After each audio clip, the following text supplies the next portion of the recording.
you too can live in the peace of knowing that intuitively by Spirit, when you see it, you imagine it, you have an intention for it, that you then can feel it in gratitude and say it in thanksgiving, and then release it back, if you will, to the divine life, and be thankful that it's done, and then act as though it's done, intuitively knowing in spirit that you're absolutely aligned with your higher self, your soul, and your body, which means you're aligned in the divine life.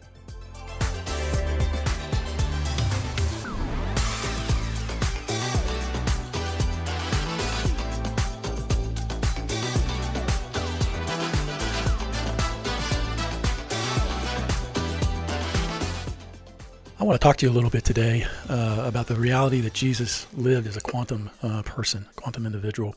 What I mean by that is he lived in the reality of this physical world as being energy.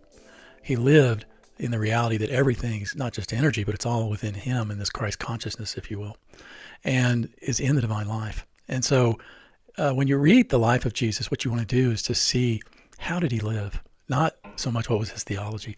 People who are not spiritual always want to know what's the theological point, what's the doctrine, what's the dogma.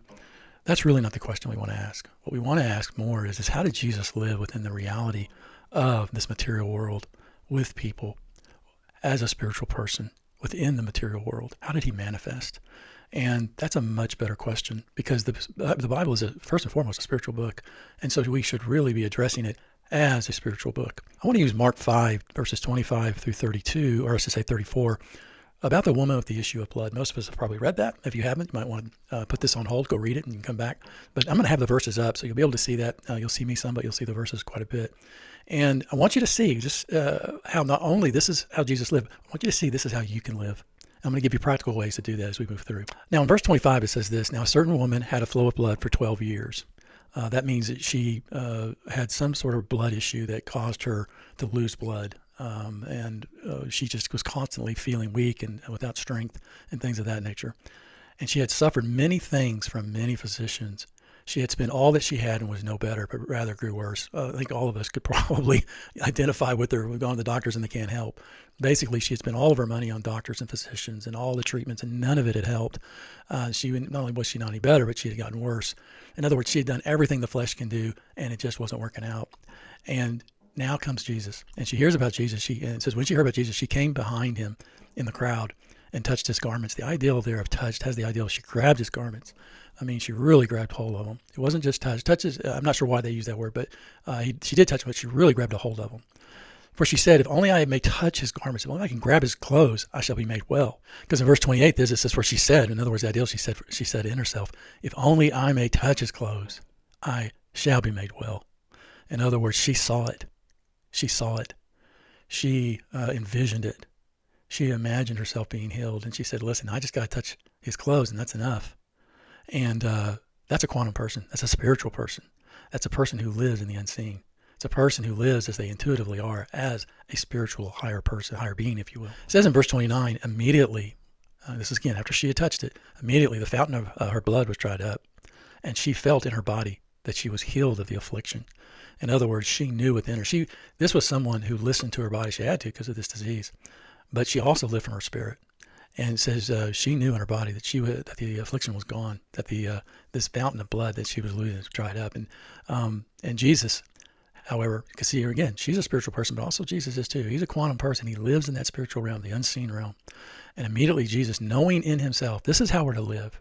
This is why it's so important. As you read the Bible, as you read the life of Jesus, you need to let the Spirit lead you to the things that are not material, but they're things that are within, things that are in the unseen.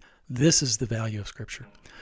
And immediately knowing in himself, remember it says here, immediately the fountain of her blood, well, immediately knowing in himself that power had gone out of him, turned around the crowd and said, who touched my clothes? The ideal here of knowing means he intuitively knew.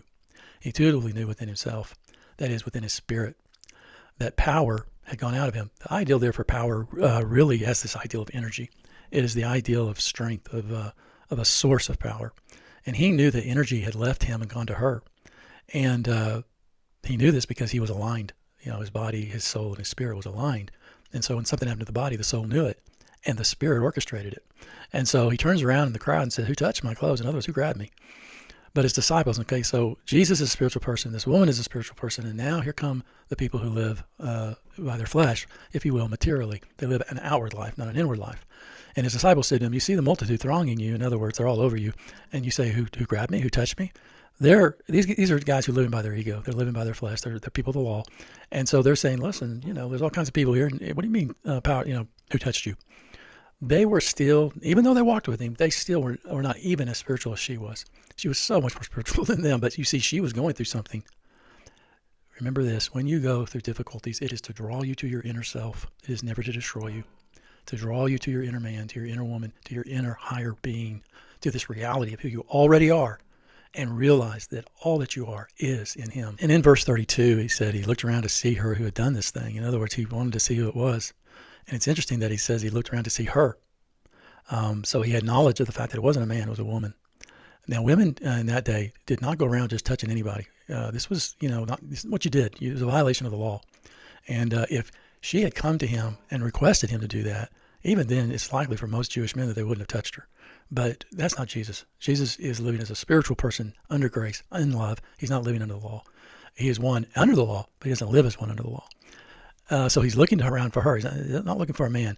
It says in 33, but the woman, fearing and trembling, because she knew she had broken the law, and she was afraid of what might happen as a Jew, knowing what had happened to her, knowing she'd been healed. She didn't ask for permission.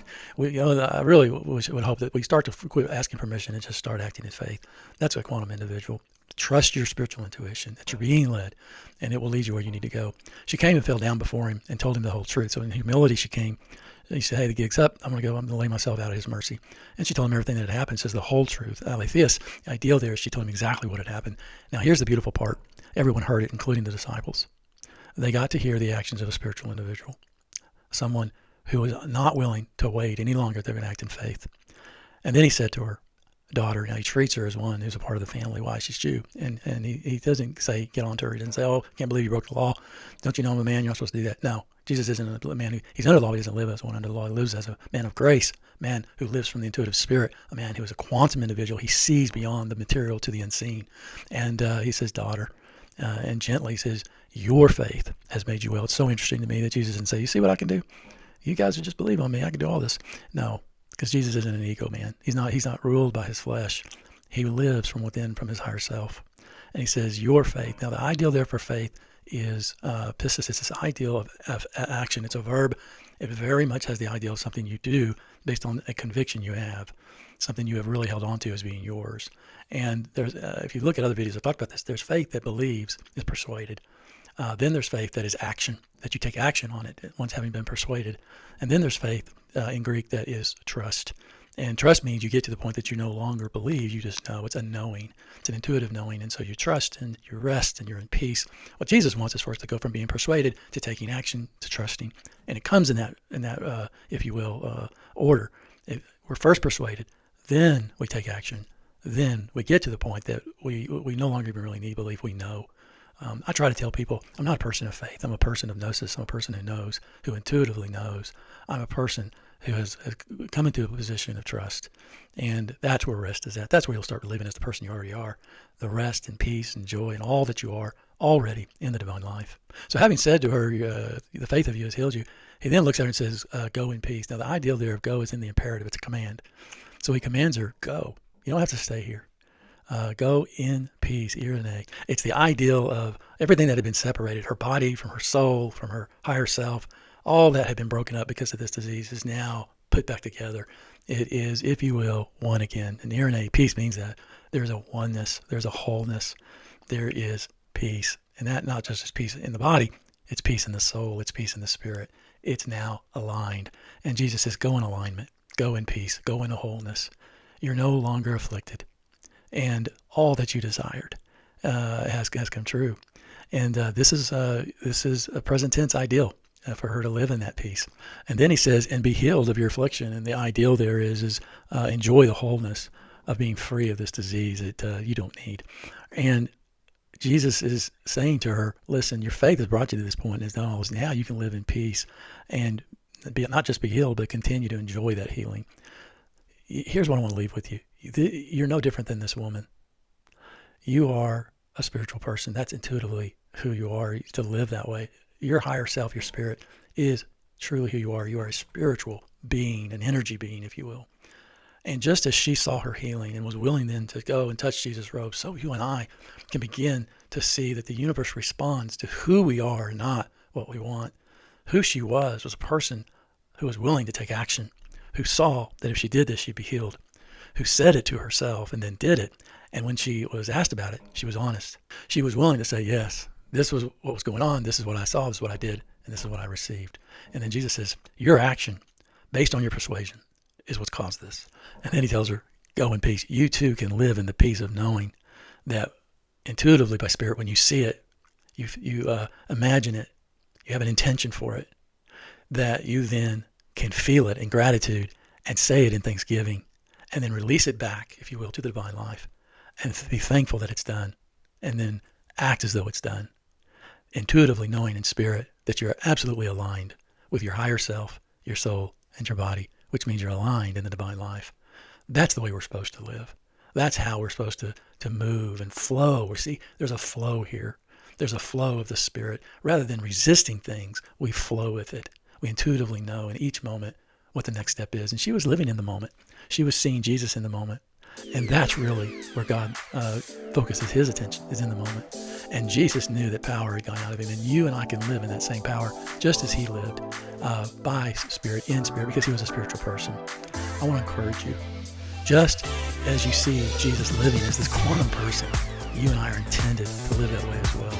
My book, Thrive, Not Just Survive, How to Live From Within, will walk you through a lot of this. I encourage you to get it on Amazon and begin to live out internally what is already true of you so that you can manifest externally all that God has made for you.